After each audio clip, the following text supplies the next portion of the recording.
Hi, I'm Rev Myron. I'm a minister through Pathways of Light, and I've been a Course in Miracles student for 44 years.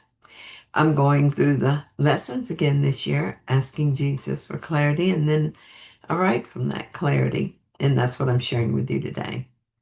So, right now, we're on lesson 76. I'm under no laws but God's. Lesson 76 teaches a profound truth. The Son of God is not actually governed by the laws of the world he seems to inhabit. The laws of medicine, economics, relationships, and even the body appear powerful only because we believe we are bodies that must survive in a dangerous world. But the Course is teaching us that our true identity was created by God and remains exactly as He created it. When we remember this, we begin to realize that we're under no laws but God's. In this lesson, Jesus seems to be building on lesson 74, in which we learned that there is no will but God's. If we believe in anything that is not the will of God, we think that we have a will apart from His and have used it against God. All ideas are cause, all ideas that cause us fear and guilt are examples of this. And in lesson 71, we're told that only God's plan for salvation will work. In this lesson, we're pointed to the many ways we fruitlessly try to follow our own plan to achieve salvation. Today, in lesson 76, we're building on these ideas in a specific way. You probably remember this paragraph if you've done the lessons before. It's one that sticks out because it appears at first that to follow it seems to be an impossibility. So, paragraph 3 tells us, think of the freedom and the recognition that you're not bound by all the strange and twisted laws you have set up to save you. You really think that you would starve unless you have stacks of green paper strips and piles of metal discs.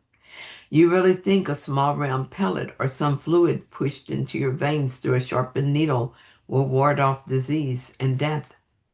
You really think you're alone unless another body is with you.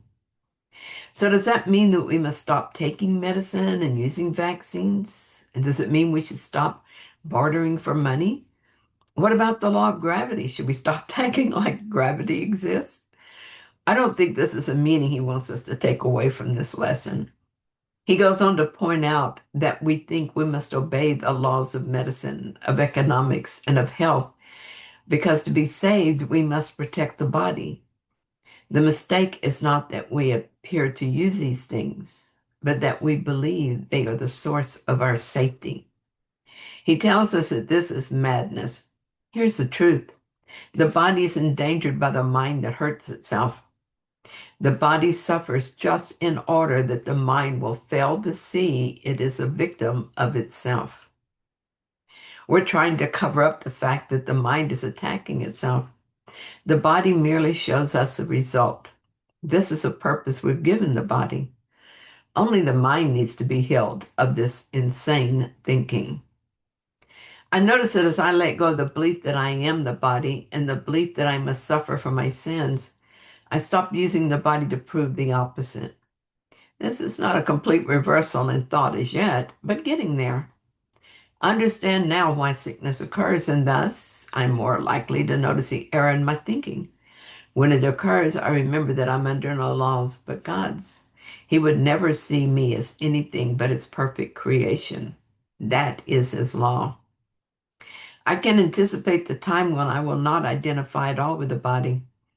Without the belief that I'm a weak and defenseless body that must be protected, I will not imagine that I need any laws but God's. Only bodies have needs. Only bodies seem to need our protection.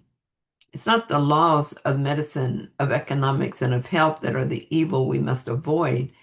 It's a belief that we are other than what God created, which is a lie we must transcend if we're to know that we're under no laws but God's. Today I will focus on the truth. I have nothing to protect, thus nothing to fear. Bodies are a magical construct. In chapter 4, Jesus tells us this: I can be entrusted with your body and your ego only because this enables you not to be concerned with them, and lets me teach you their unimportance. So I'll do that. And instead of the protection of the body, I'll focus on the freedom of knowing I'm under no laws but God's. I'm not a body, I am free, for I am as God created me. That is His law, and God's laws cannot be broken. So no matter what insanity I dream up, I can never be guilty, and so can never suffer. This will be a gentle process in which I allow my mind to catch up with the truth. In the meantime, I'll keep eating healthy, exercising my body, and taking my magic potions to keep it healthy. But I will also be aware that all the magic in the world will not protect the body from what my beliefs will do to it.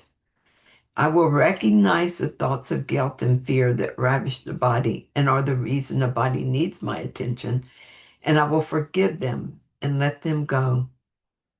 Today, instead of meditating on the many ways I must protect this body that represents Myron, I will follow instructions and meditate on the truth instead.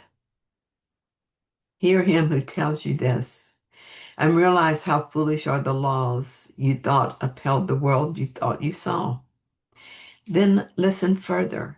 He will tell you more about the love your Father has for you, about the endless joy he offers you, about his yearning for his only Son, created as his channel for creation, denied to him by his belief in hell.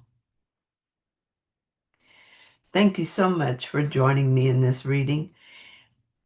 I hope that you found it helpful. If you did, then please like it. If not, and also please subscribe. I guess if not, you can tell me that too. But if you haven't yet, please consider subscribing, and I'll see you soon.